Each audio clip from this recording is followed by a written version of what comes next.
All right, good afternoon, everybody. My name is Tim Barrick. I am the director of the Brute Krulak Center. We're on the second floor of the library.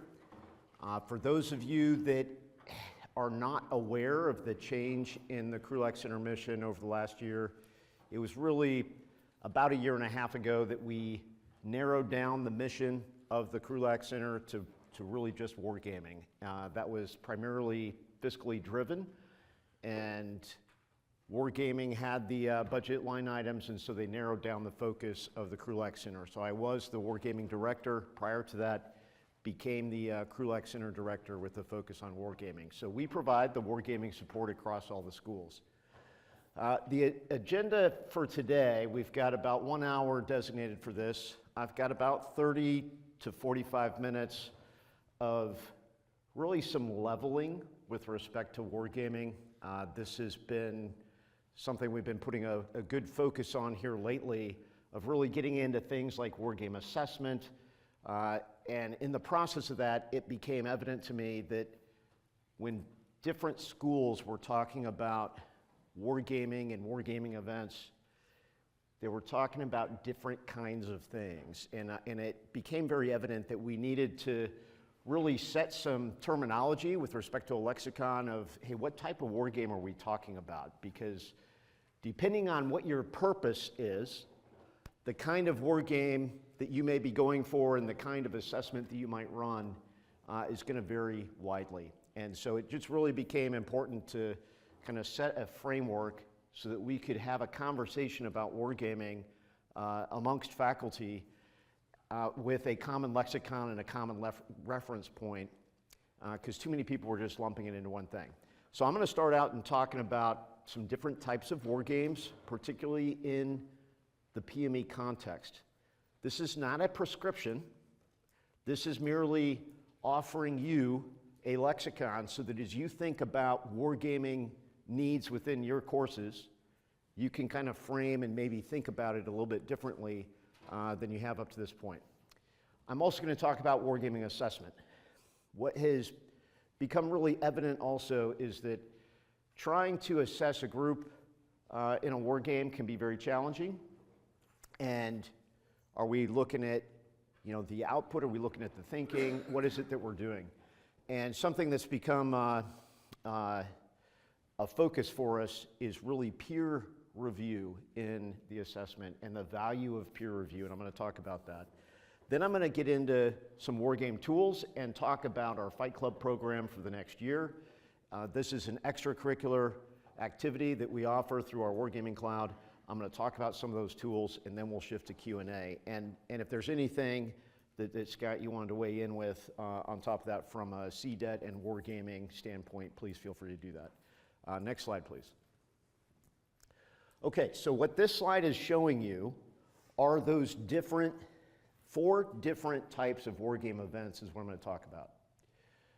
And the one I'm going to hit first is actually Event C. This is the cohort war game. And I'm hitting this one first because, frankly, this is what most of the schools are doing right now from a war game standpoint, is this cohort war game. This is the group dynamic. You've got 4, 5, 6, all the way up to some schools have 30 students grouped on a side in a war game, and you're running them through typically a planning problem, and then they're executing that course of action. And the reason you're typically running the game across most schools, if it's EWS, it tends to be planning process focused, and this is the application of their course of action. You're carrying it all the way through and now executing to see how their plan does.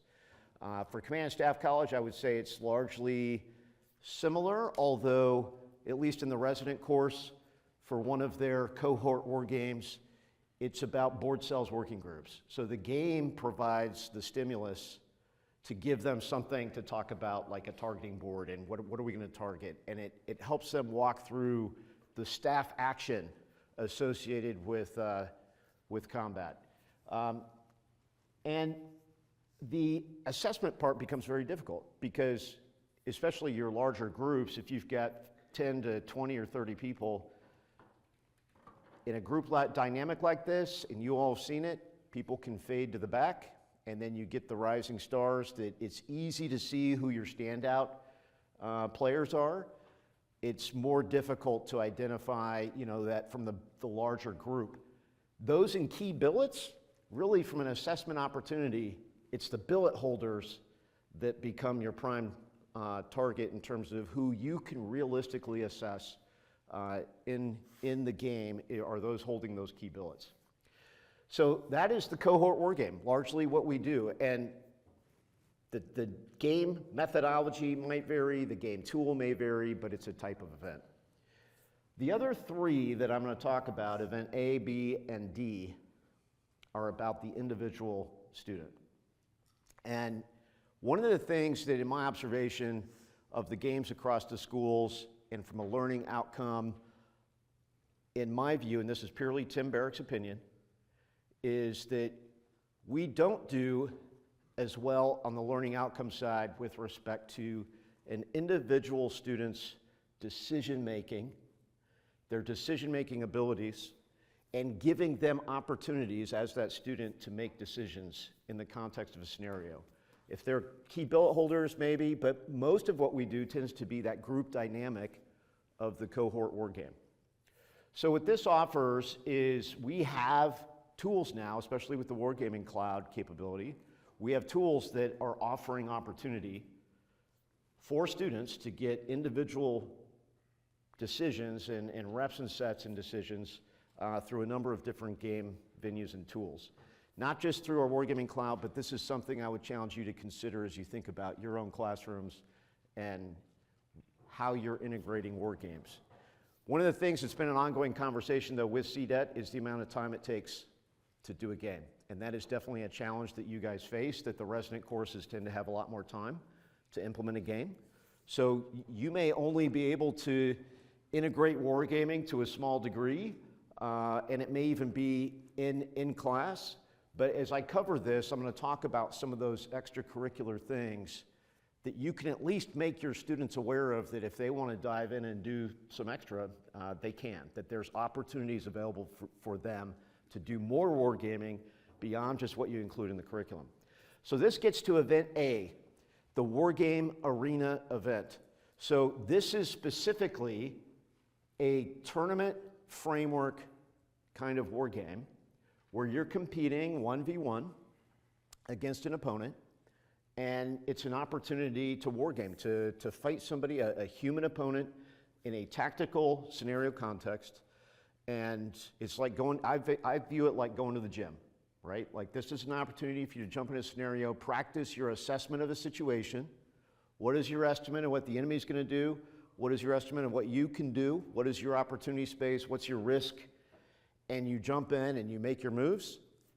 Then your opponent fights, and then it comes back to you, and you're looking at it, reassessing, adapting your plan, and continuing the fight, and we get to an outcome. And in the end, this leads to a leaderboard outcome. And one of the things that I've become more convinced of is the value from a psychological standpoint of competing in a tournament, and the stressors that happen when you are being comparatively ranked in that leaderboard based on how you did in the game. Now, I feel that stress because I jump in and compete, and as the war game director, I'm like, I probably shouldn't be on the bottom of the leaderboard, right? I may not last long in this position if I'm consistently at the bottom of the leaderboard.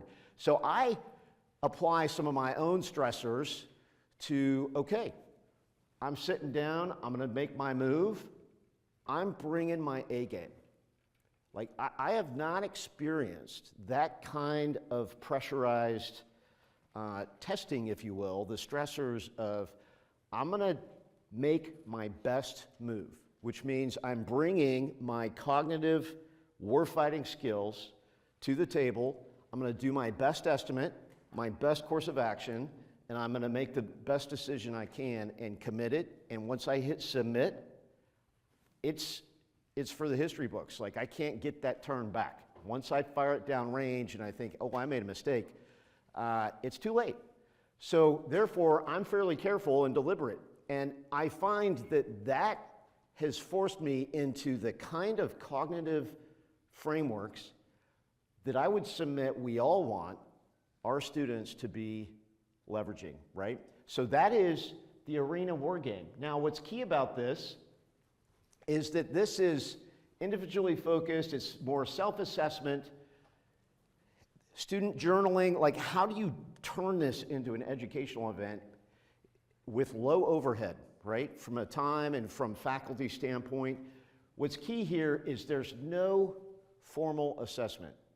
Is, hey, go and play, compete, and there's an assumption that by competing, there's a hypothesis here that that's going to be beneficial and they're going to learn. Different people are going to put different degrees of this journaling and self-assessment. I will tell you that when I compete, particularly the operational games, I'll take screenshots of the map, I'll make my own COA sketch, I'll document my decisions along the way, I'll be like, this turn is a key decision, and I'll note it in my I'll build a slide per turn, and I end up with like an after action in the end of here's how the game unfolded, and I'm tracking my decisions along the way. Nobody's asking me to do it, I'm just doing it, and then I reflect on, hey, if I lose the game, where did it go wrong for me, right? So this is all about the self-assessment, the self-learning, individual focus. All right, now let's jump to event B. This is what I would contend is the optimal learning experience from a war game standpoint. This is still focused on the individual, as you see on the bottom of it. But now we're putting a framework where we're helping the individual identify, where key decisions are, the quality of their decisions. We're helping them out by this is a focused learning event to specifically instruct them and mentor them in decision making. But again, the challenge here is faculty load.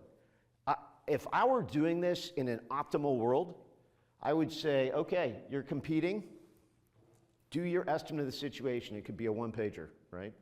And I write that player is writing up that one-pager on their estimate and their plan, and that's it, just one, right? And then they're going to fight. And then mid-game, do another estimate, and then post-game, do another estimate. Now, when we compete in these tournaments, you're actually playing two games at once. We do what we call a mirrored match, because you're playing both sides of the table. That way, it's if you have a historical scenario, it's how well did you do both sides. If you start doing the math, this quickly adds up to where it's not really practical. If you as a faculty member are going to review and mentor your students on their estimate of the situation in both games for all your students, and if you're doing that let's just say it's pre and post, it's still, I would argue, probably unrealistic that you're going to be able to do that. So the question is, how? How do we get there to where students are coach mentored through what they're doing in a game for their thinking and their planning? And the answer is in peer review. We're putting it on the students to do that. And we have an example of this that we've been doing in our extracurricular events. So we've got a game called War Plan. It's an operational World War II game. And over the last few years, we've been doing this extracurricular tournament, and we form teams of 4 players. They compete individually, but as a team, they can collaborate. And they can run ideas past each other. They can share, hey, I'm thinking about landing at Dieppe in northern France. I'm thinking about doing this with my airborne division. And they bounce ideas back and forth. They use their team like a staff. And then they make the decision and they have to make their move. So it's not cheating to take some of your teammates' ideas and apply them. You're doing just what you would do if you had somebody on your staff that's pretty smart and says, hey, here's my estimate. And you're like, I didn't think of that. I will tell you that even now, after playing these games dozens of times, when I'm with a team, guaranteed somebody on the team is going to look at the scenario a different way than I have looked at it countless times. And I learn something every single time I play, even when it's the same scenarios. when I'm with a team, right? Like when I'm seeing how others are doing and the decisions they're making, I learn from that. That is peer review and peer feedback where you're getting that from your teammates. I had 3 students from Command and Staff College this last year that I was on a team with, and we were competing in this tournament. We had a signal chat that when we're playing our turn, I would literally grab my phone, do a screenshot, text, here's what I'm thinking, would send it to the group, and we would just have a little discussion on Signal. They would do the same thing. They'd be like, hey, here's what my opponent is doing to me. What do you guys think I should do, right? And we were having Signal conversations over a period of months, basically helping each other out from a staff planning standpoint and learning as we did that. That's the design here, where you're journaling on your own, you're doing team-based peer review. At the end of this, now, from a faculty standpoint, you could say, hey, you're gonna compete in this tournament, and you're gonna work as a team, you're gonna help each other through it, and at the end, I want you to write a 1 or 2 pager and tell me what you learned.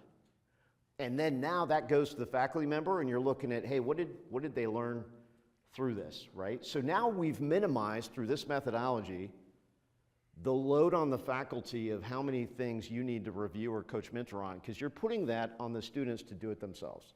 So this is an approach for a wargame practicum where now you're really trying to get to that decision making, how you approach problem solving, the cognitive aspects of warfighting that you're really trying to instill in them of how do you problem solve this and tackle this, this military problem.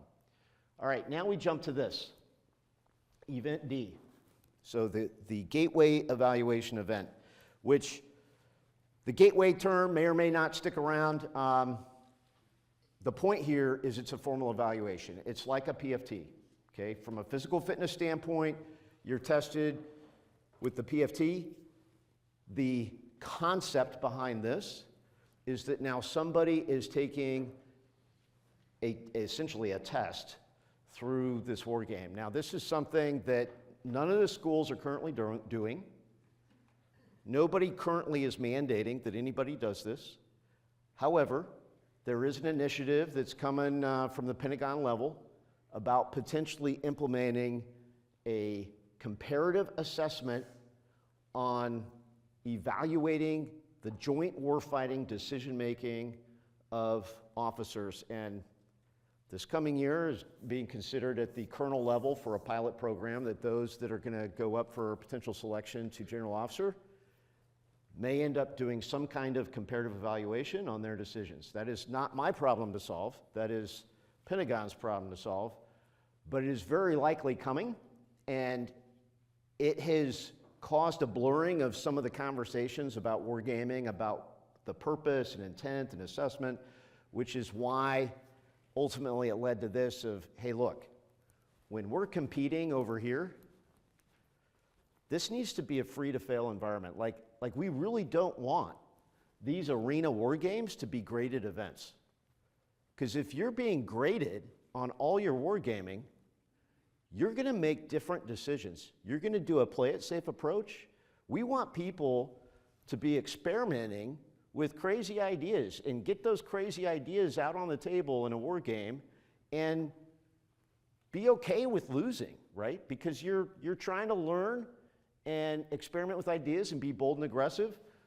Do that here, not graded, and we want that kind of culture. So I really wanted to break out what we were talking about, because my fear is if this does become mandated that, hey, you're gonna do graded assessments on decision making, and if wargaming or some form of wargaming is chosen as a methodology to do that, that we're gonna blur the conversation. We need to park that over here as an event D evaluation event, just like we do the PFT. You show up when you gotta do the PFT or CFT and you know you're being evaluated.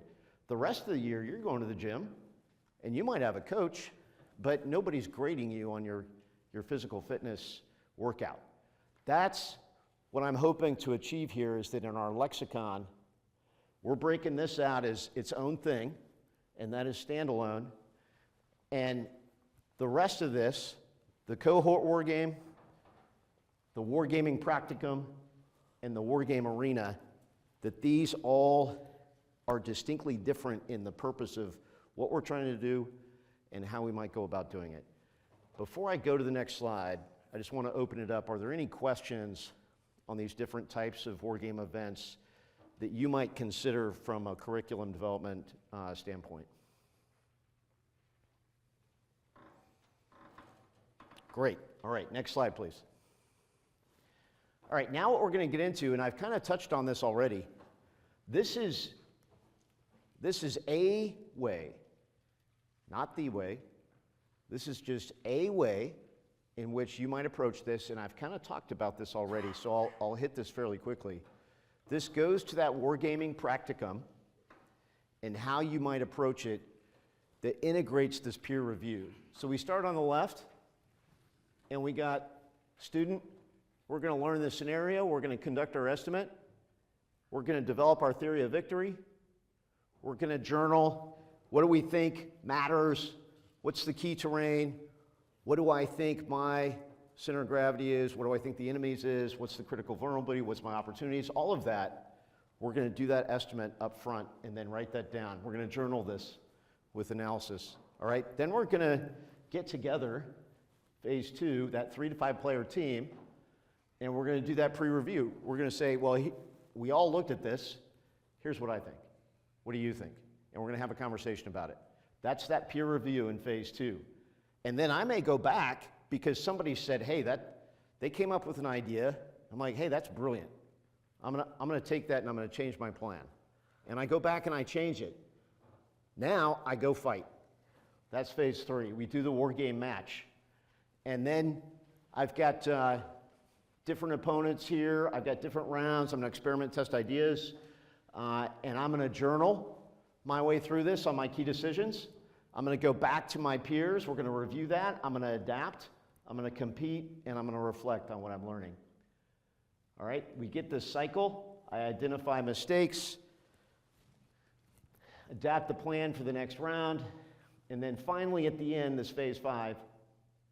So it's phase 4 being the iteration on this.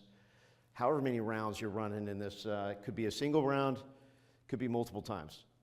And then phase 5, now we get to the self-reflection paper I talked about, the faculty review, and then maybe a group synthesis to talk about here's what we learned. So this is just being presented as a way, not the way, of how you could do this. Now let's talk about time. This could be multiple days. You could do this whole cycle in a single day. Let's say it only takes you 2 to 3 hours to actually play the game.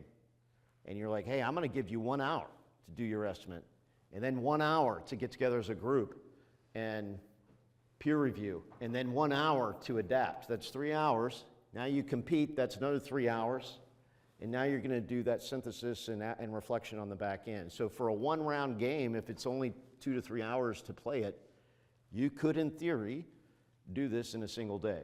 Now, I know you guys don't have a single day to do that, but this is just, I'm offering you that as just a consideration of the time could be variable. Alternatively, I'd love to give a student an entire day, right, to do that phase 1. Like, here's your problem. Go sink your mind into this for an entire day, and then do the peer review and then compete. Just as a data point, Command and Staff College, the resident course, is actually looking to do this next year over a 9-day period with their students. This will be the first time doing it. This will be in March. Over 9 days, probably getting at least 3 scenario rounds in, if not 5, over that time period. So they're looking to really deep dive into this. Next slide. Okay, let's talk about tournament design. And this will be fairly quick, but it's important to note some different methods here. So hitting this, the top left quadrant, this tactical adaptation event, and you'll note it says Defensive Hill 781. All right, let's just say we're running a tournament, and it's a 4-round tournament. This is running 4 different scenarios, right? So the cognitive load is high. Because when you do one scenario, if you go through the process I just described, that's a heavy load doing that once. Now, if you do it in a second scenario that's completely different, you have to go through that process again of that mental orientation on a problem. It's a heavy load. For those of you who've read Defensive Hill 781, that's what I call this, because the colonel in there is at National Training Center. He's in that dream world. This is a riff off of Defensive Duffer's Drift. But he's fighting a different scenario through National Training Center, through NTC, each chapter, right? So he's doing a defense, he's doing a movement to contact, he's doing, a breach of an obstacle belt. They're all different. Different planning, he's got to completely reorient it. This bottom left is the Defensive Duffer's Drift model, is what we've been starting to call this. This is now the same fight over and over again. As you can imagine, if you're doing multiple rounds, if it's the same scenario, your time requirement gets compressed dramatically, right? You go in and your first orientation and you fail. Now you're going to go back and you're going to reorient and replan, but it's not going to take you as long because you've already gone through the mental framing. You're just now doing the reflection and adaptation to your plan. And then you go fight it again, and then if you got to go fight it a third time, now you've compressed that time even more, right? This is why I think that with Command and Staff College, if they take this Defensive Duffer's Drift approach on this 9-day problem they're going to do, they might take 3 days just getting through the first round, and then maybe 2 days on the second round. By the time they get to the third round, they're going to be able to do it in a day, right? So now they can speed through it, and through 9 days, we might get through 5 rounds with Defensive Duffer's Drift approach. If we're doing Defensive Hill 781, where it's a new problem every time, then I would say in 9 days, maybe they're going to get through 3. If they're going to really take it like we're going to do deep thought on this, it'd be 3 days per. So that's the different scenario decision framework. Now let's get to actual tournament competition. So there's 2 basic approaches. You've got the elimination tournament, which we all know when you lose, you get knocked out. You're not competing anymore. Well, frankly, if you're getting knocked out of the tournament, you're probably the ones that need to go back and play again, right? So from an educational standpoint, an elimination tournament, while it will ultimately lead to a champion that's fought all the way through, we're not offering the reps and sets in the wargaming. So there's an approach called the Swiss tournament format, where now what you're doing is you are competing in the Swiss tournament, not through elimination, but over here, the Swiss format is you're competing every round. And as you go through this, it's the highest scores competing against highest scores. That's the Swiss model. The best fight the best. And then you go to the next round, and now the best goes to the top, and the best fight the best. And it works their way down from a matching standpoint. And then you take the highest scores overall in the end, and that's your winner, right? But everybody competes all the way through. That's a Swiss format tournament. And that's generally when we run our Fight Club events, it's Swiss format in the methodology. This bottom model here is talking about organizing a team, and you get a peer review, and they're competing in different pools of players, so they don't have to compete against each other, but they have the opportunity to collaborate. All right, next slide. Okay. I'm going to hold there for a moment. Can you go back one, actually? I'm going to hold there for a moment because I'm about to shift gears and talk specifically about some of the game tools that we have. What I've been talking about up to now, in my view, is kind of framing wargaming as an educational tool and how you might use it, how you might apply it in different wargame formats. So before I get into some of the specific tools as just a quick overview, are there any questions that you want to talk about with respect to wargaming and your courses? Sir. Good afternoon. My name is Ivan. So when I used to teach at the resident advanced school, and we did the wargaming, and I swapped it out for McPeepee, right? And they spent a whole day problem framing, which was the scenario. And we did the Littoral Commander game. We did does take a long time for the students to even understand the scope of the game. Now, granted, that was the hardest scenario we gave them because they had about a week to do McPeebee. But when it comes to distance education, and maybe you're going to get to it, is it, have the instructions kind of tightened up for students to digest prior to playing the game? Yeah, great question. Just in case anybody online didn't hear it, the question was really on the time requirements associated with teaching students how to play games. And it's widely variable across different war game tools that we have, how much time it takes to learn. And in your guys' time compressed formats, I readily acknowledge it is extremely difficult, and you have to be very targeted and focused and creative in how you get there from a wargaming standpoint. But the time investment up front is a must-pay bill. Like if students are being put through a game and you haven't done any kind of orientation or tutorial on how the game is played, there's a high risk of frustration on the part of the students if they don't understand the mechanics of the game. So it is important to invest that time. That is a tax you have to pay.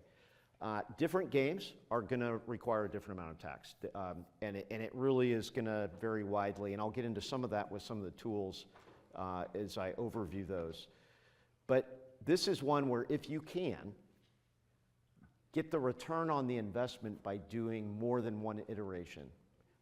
This is a critique that I would say of the Marine Corps War College and some of their wargaming. And they do a fantastic job of showcasing to the students lots of different games, but they're teaching them so many different games over the course of the year that sometimes there's some frustration on the students that I'm learning a new game constantly and not getting beyond that point to the mastery of you're beyond the rules and now you're like, how do I win this thing? And that's really where we want them, right? So I would just encourage you that, yes, you do have to pay a tax. Different games are going to require that tax. And then if you can, return that investment by playing it multiple times. Does anybody want to comment on that? Ty? Yeah, so I'm the 86, Ty Wallace, 8673 course director, and we basically do that bottom left quadrant for a littoral commander. So we have one session, which is purely learn how to play. And then the second session is, I call it the control scenario. We've made a lot of decisions for them, so they have to make some decisions, but not all. And then the last is free play. But what we did with Littoral Commander specifically is heavily modify and simplify the rules. Because the actual rule book is pretty thick and it's very detailed. We've taken that and set that aside and taken that and basically tweaked it down in our set of rules. I'm not sure if you're using the rules that we developed, but our set of rules probably boils down to like 3 or 4 pages versus a 20-page rule book. And it's directly tied to the learning objectives we're trying to achieve. But Tim is right. You have to dedicate time up front to learn the game. The way we solved it, though, is by greatly simplifying. And you do save a lot of time on iteration number 2, and then by iteration number 3, they're cooking with gas, and they're moving out. You can just step back at that point. I think you're going to find, and he's going to probably showcase it, once you get to the digital version of that, Littoral Commander, it's way easier because now all the rules are cooked into the computer. You don't have to learn all the probabilities and dice rolls and all that stuff. The calculator does it for you. So to learn how to play is going to be, I think from a student perspective, it's going to be a lot faster. And you'll probably get potentially more iterations. So I don't know, that's just my 2 cents. Yeah, I would also say that from the digital game standpoint, for those games in our Wargaming Cloud, we're continuing to add tutorial videos that now you might be able to point them to, hey, go watch this tutorial as a homework assignment, and that helps with that orientation. I would be remiss if I also did not highlight here that upfront tax is on you, the faculty, right? Because if anybody needs to be a master of the game, it's the faculty members. And so that also leads to some of that decision selection on game tool is ideally you're putting all of the faculty that would be responsible for implementing are all learning the game and playing it multiple times. That's it. it's critical that you know the kinds of decisions that you're asking the players to make, your students, and therefore you can better coach, mentor them, and assess, depending on what your goal is in that. Okay. Any other comments, questions before we move on? Sir? Focus on these. I mean, these are all great, but it is focused on the officer PME.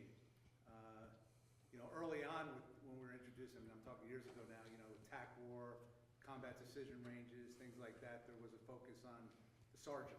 The sergeant has to make decisions, and the more they make those decisions, they better get it. Is there any, do we see in the future, or maybe they exist and I'm not aware of them, gaming that focuses on that level of decision making? Yeah, great question. So the question is on, tactical level games and scenarios to give opportunities to like our sergeants, staff sergeants, gunnies, from a wargaming standpoint. So yes, we have tools that are oriented at the tactical level in our Wargaming Cloud. I would argue very suitable for enlisted PME. Company Commander in particular is a game that we have that is individual squads and vehicles is what you're making decisions on. It's got loitering munitions in it. It's not a perfect game, no game is perfect, but it is absolutely one that could be leveraged for company level tactics. This goes back to what do you want the purpose of the game to be, right? Is the purpose about their decision making and their tactics and how they think? Or is it exposure to certain like warfighting concepts? Is it exposure to a MAGTF? So that is also going to dictate what kind of game tool or scenario you're putting them through is what really is your purpose here. But I would contend that we do have games that are very suitable. I'm also going to say, like, I was just at a commercial civilian wargaming convention event, and I was running a game, and fairly sophisticated game. I had a family come up and play. 18-year-old kid comes up, and within about 15 minutes, he had it mastered and was doing amphibious operations, like stuff that I've seen captains, majors, lieutenant colonels struggle with in the game mechanics one time. And I was just blown away, right? So I would just say that, and I've observed this multiple times, that we often will just relegate even the high operational games and say this is officer business or this is like majors, lieutenant colonels. But I've seen plenty of folks that are, late teens, early 20s, whether enlisted or officer, that are picking up those operational and strategic games. I would contend we should be exposing them broadly, right? Not just the tactical, but broadly, because I think they can adapt and very quickly learn those concepts early. And I think the earlier we expose them to those higher type of warfighting games, their thinking starts to adapt to that and challenges them. So a big proponent of that integration at all levels. And I think any of our tools could be applied. It just depends on the purpose of what you're going for. Let's hit the next slide, and then we'll get back to some Q&A. So this is, Ty mentioned this is our digital version of Littoral Commander. And I took this screenshot because this is their scenario that they made. And Ty was like, hey, is this something that we could support? And the answer is yes, we did, and we built this. Now, this has been a conversation for about 2 years now, but we're actually there. Like this, just in the last couple weeks, this latest version just got posted. I'm hoping we're there. Yep. And you're going to start using this year? Yeah, so we're going to probably start prototyping with some of the seminars in the fall. Will Chronister and I want to talk to you after this, but yeah. And then, so the idea is that this will be prototyped throughout this next year, and then it will be integrated fully in the curriculum by AY28, which is a year from now. And your purpose on this is really MU operations familiarization? It's all Expo Ops, so MLRs and the amphibious piece and multi-domain or all domain operations, because it allows us to play all that. Yeah. So Littoral Commander tabletop form, And we have the digital form now in our cloud. We've been working on, like we've developed as MCU, the digital version, partnered with a developer, and it's just now coming to maturity. So it's there to play, and all of you, if you don't have access to the Wargaming Cloud, you all can have access to the Wargaming Cloud, and just hit us up. I saw a hand come up in the back. Sir. Just wanted to add the Caribbean scenario, even before it went to its most final phase, the previous version that was still in beta was acceptable enough and has been used in the classroom. Great, great, good to hear. And the visual, just the visual interface on this has improved dramatically with like the map interface. And if any of you, when you play these, have recommendations, like we're literally working with the development team. So we've been able to be very adaptive to requests, say, hey, wish it would do this or this, and we can adapt that. Lan, were you going to make a comment? I was just having a conversation back here, but I would offer to your question earlier, appreciating or sensitive to, the different aim point for different games. I'll second Tim's point that you can scope that yourself as well, but Littoral Commander was actually designed by a former Marine corporal, aimed at Marines in the barracks. It was not aimed at officers initially. And it certainly has, like most games, can evolve and get more complex, but to what Tide has done, it also has the ability to be stripped back down. And I think the user interface on the cloud makes it very accessible. All right, next slide, please. Okay, so you may or may not have heard of the Commandant's Cup Wargame Tournament. We are coming up on our 4th year of the Commandant's Cup this next year, and we have what we call the Road to the Cup. The Commandant's Cup Tournament is the finals for it are an in-person Wargame tournament on the floor of the convention center at Modern Day Marine. We had 24 players coming in to compete in 2-person teams, and this last year it was a 4-day competition. It's a pretty, there's nothing really like it in the Department of the War. It's a pretty unique experience for those competing, and I will tell you that for those competitors, they absolutely love it. They love the opportunity to really focus on wargaming, the challenge of that competition. I will say, for those of you, I know we've got multiple services here in the room being represented. The Army came in the house and actually walked away with the trophy this year. So the Army was it was a major and a captain. They were both got together at 2nd Cav Regiment in Germany, playing in our tournaments in the Wargaming Cloud, and then they became a team together, and they were awesome. They were very, very good. In fact, they took the lead early on and never looked back.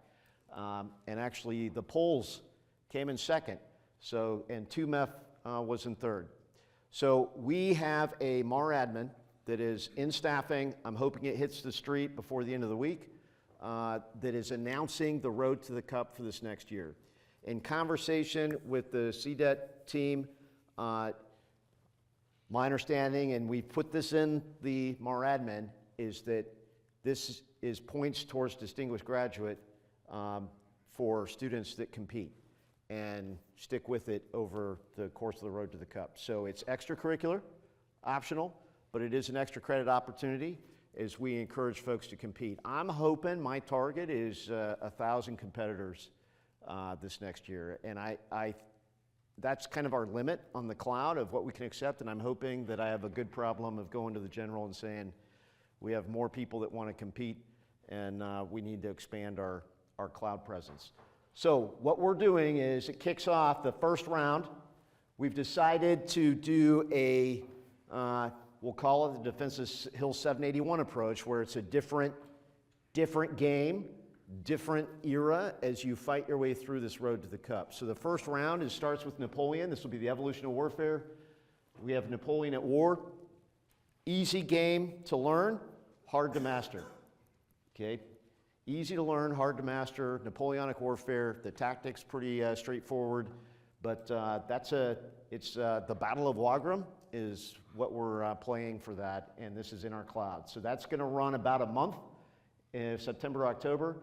Then we're going to do a Company Commander 1 World War II level. This is going to be particularly tanks, infantry, Tactical action about the company level fight is what we're looking at. Then we're gonna jump in January to Company Commander Modern. This is gonna be a MEU scenario, an island assault. Probably Mischief Reef is what we're looking at in this. We're still working on it. We had a really good scenario that they developed for it this last year on Midway. It's called Midway Has Fallen, where you have 6 different MEU configuration options. Do you want to go air assault heavy, surface assault heavy, balanced? 6 different options. Choose which MEU you want to employ, what your approach is going to be. And it was a Chinese defense, and you go in there, and we had our Commandant's Cup players all fought the AI, the computer on this, and they were literally done in under 2 hours, 1 round, right? Like from planning, we briefed, plan, execute, complete within 2 hours. Now, this is a group of great war gamers who already knew how to play the game, right? So that's an important data point along with that time stamp, is they knew how to play the game. We were just running them through that scenario and doing that. So we really liked that MEU model approach, and we're like, hey, let's now replicate this, and we're having them build out the islands in the South China Sea to do that kind of thing. So that is gonna be that January one, and then we're gonna do a Littoral Commander digital for the last round. And then we will take, this is all individual, and then we're gonna take like the best competitors in one MEF, and we'll take the top 2, and they will get a seat on the floor at Modern Day Marine for the finals. Same thing with 2 MEF, 3 MEF, with Mar4 Res, and you know, we'll see what happens with the CDET team, because we're definitely gonna have an MCU team, and we can just see what happens with respect to CDET. I gotta kind of, the idea here is it's merit-based, so it just depends on both from an organization and also the player pool. Okay, any questions on the road to the cup? Sir? Tim, I'm Mark Richard of Camp Eugene. This probably is a question for Scott. I'm looking at that start date of 14 September. You know, we don't pick up students until the week of 8 September. That's cutting it pretty close. Is there any thought about that? Yeah, I do. Thank you, Mark. And I forwarded your feedback and some others to Tim, but he just wasn't able to shift his registration date. In a moment, Hulk Haskin or whoever he asked is going to get up and share some ideas about how we might both advertise this, track participation, and reward participation. And so you can stick around for that as well when you're done, Tim. Get your thoughts. Yeah. You have a lot more experience than us. We know we have some challenges. We're going to try to simplify it and do all those 3 things. You can advertise, track, and reward the students. Yeah, really looked hard at shifting it, but this is about as far right as we can go. We've got the resident courses that pick up, and as you can appreciate, the later we get into the year, they get in their habits, and it's harder to pull them in. So this is kind of about the sweet spot for the latest we could hold them. But it is going out by Mar Admin. There is a note for extra credits, so they're going to be able to sign up here now. Thank you. Any other questions? Sir? Yeah, Mark Shigley, I'm just here to see that, I was under the impression they were looking at building teams like in the seminars, but I just heard you say that it's individual up until? So I'm gonna showcase a separate tournament opportunity here in a minute. This one, in the past, we had done a 2-player team. For this year, for a variety of reasons I won't get into, we opted to go the individual player route. Now that doesn't stop players from collaborating, but we are not putting a formalized team structure on the qualifier rounds. This is individual, and then it'll be 2-player team for the finals. So that can make communication with our students easier, because we know they're out there, we just don't know what seminars they're in. Yeah, they can sign up individually and enter this. The issue will be that, at least for us, a lot of those people are 2 MEF people, so we'll lose them to the 2 MEF potentially, which is fine, but Yeah, for us it might be a little bit more challenging. yeah. They basically, They want to fly. there's 2 potential pathways for there from an organizational. What organization are you representing? Are you representing the school, or are you representing the MEF? And I think you guys are in that, where a lot of your player pool may represent a MEF. As long as they play, it doesn't matter, right? Next slide, please. So this is a team-based opportunity, which, by the way, the road to the cup is uniform only, active and reserve. Okay, so we are narrowing that down because that's for the Commandant's Cup. That is purely uniform. Now, all of you still have access to all those games. Just for that tournament, that is mill only. This is an open invitational. So as long as you're affiliated with the military in some way, shape, or form, then you are eligible to compete, get in the cloud and compete in this. This is World War II operational warfare. I mentioned this previously. This year's theme is going to be 1943, Turning the Tide. We're going to do Operation Husky into Sicily. We'll do the Southern Italy campaign, and then we're going to do Operation Citadel on the Eastern Front as kind of the capstone. So we decided to go with a 1943 theme. This is teams of 4, but again, that team is you're competing individually. You're just using the rest of your team for peer review, mentorship, and just help along the way, right? We've been running this. This is going to be, I think, our 4th year that we've run this war plan tournament, and we get folks from all over the world competing. Australia, Poland, Finland, Norway, UK, Belgium actually came out in force this last year with 3 teams competing in this. So really welcome the opportunity here for CDET students to compete in this. It is going to run in parallel to the road to the cup. I would not advise, unless you're really passionate about it, competing in both. All right, I'm offering this as kind of an either or for the students that, hey, if you want the operational flavor, World War II, you want to dive into that, I would encourage this. If you want an opportunity to compete for the Commandant's Cup, a more modern flavor and a bit more tactical, I would go the road to the cup. All right, next slide. Tim, what's the registration deadline for this one? This one's going to be the end of August. I haven't set the exact date yet because I haven't gone into, this is the first time I've briefed this one, just recently made a decision on it. So we're going to start registration in July, and probably no later than the end of August for registration. I could probably stretch some of that a little bit more and stagger this. I'll take a look at start date to see if I can give you guys a little bit more time. This is what it looks like. This is the Southern Italy scenario. If you just want to see, hey, what does this thing look like? I like to refer to this as large-scale combat ops, which is, you know, some doctrinal terminology in vogue these days.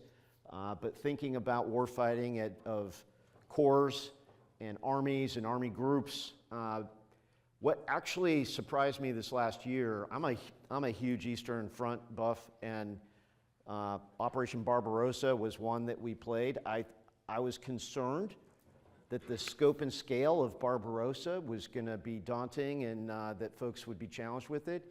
I had a lot of positive feedback that the scope of that scenario enabled logistics to really come into play, and you could do real campaign planning where you're shifting forces from one side of the front all the way to the other because you're doing, hey, I want to, like, months down the road, I want to kick off this operation over here, so I'm going to shift my forces around. It really creates the opportunity to do that when you fight those larger scenarios. But this is what it looks like. Next slide. Operational wargame system, hopefully you've heard about it. We've got tabletop, lots of different scenarios. We can do just about any of the major problems that you'd want to tackle using this tabletop system. And we run a course on how to play the game. Next slide. And a derivative of OWS, this will be familiar to a lot of you in here, is we have a World War II adaptation of OWS that, frankly, Sean Callahan, that you all know, pioneered. And Lan is now our lead on further fine-tuning this game and implementing it. But this is Norway 1940 scenario, and how I know you guys have used this is like an introduction to OWS, an introduction to Norway and the Arctic region, and then jump into modern times with our OWS version of this game.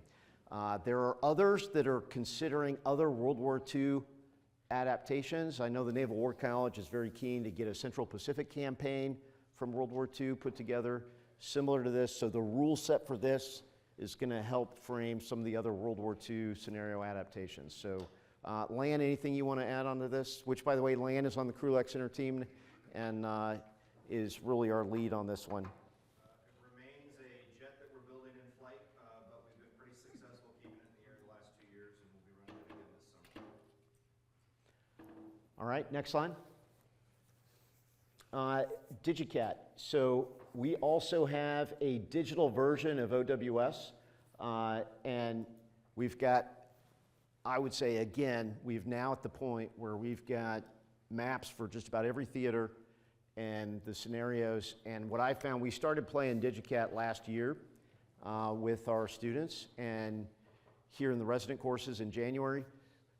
I would say we definitely hit a break point with using DigiCat, where the ease with which the students could learn how to play the game and fight it, we've really gained some traction now to the point where Command and Staff College is all over it, using it multiple times through the year. So it's definitely been an accelerant for us. Next slide.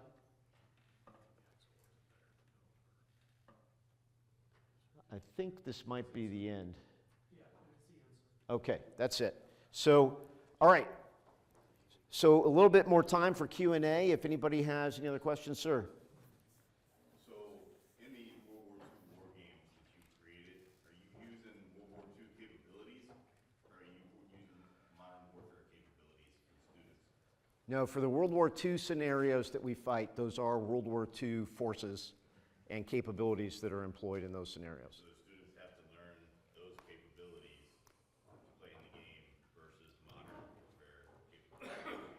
Yes, and I appreciate you bringing that up, because I think it is important from a curriculum development standpoint as you guys think about your war game use cases.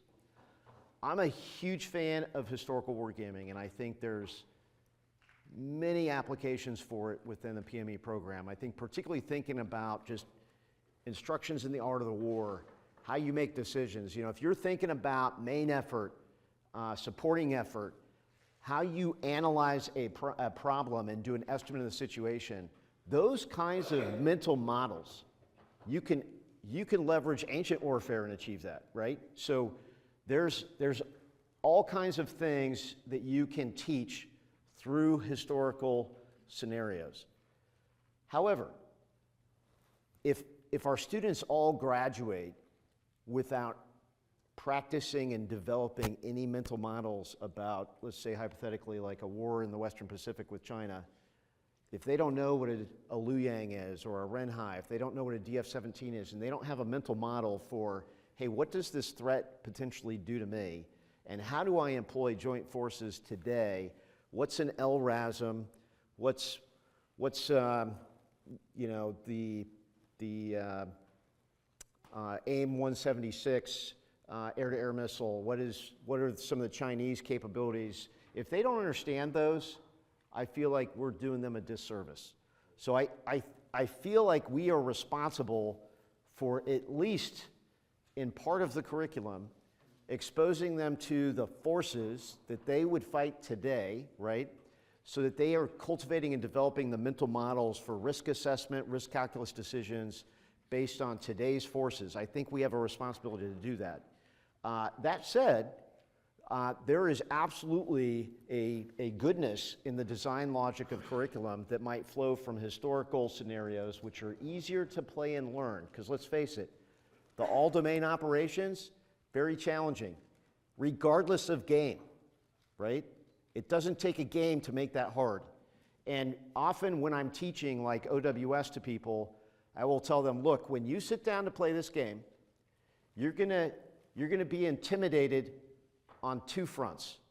One, with some game mechanics. I would argue the game mechanics are really not that difficult. They're fairly simple, but when you apply game mechanics from undersea warfare to special warfare to space warfare to air domain to land domain, there's no game that you can make that is not going to have some layered You take a bunch of layers of simple and put them across all domains and it becomes complex. It's inherent in the game, right? But what I find to be the more intimidating thing that students face is they don't know the systems and capabilities that are on the game board. And they don't know what to do with it, right?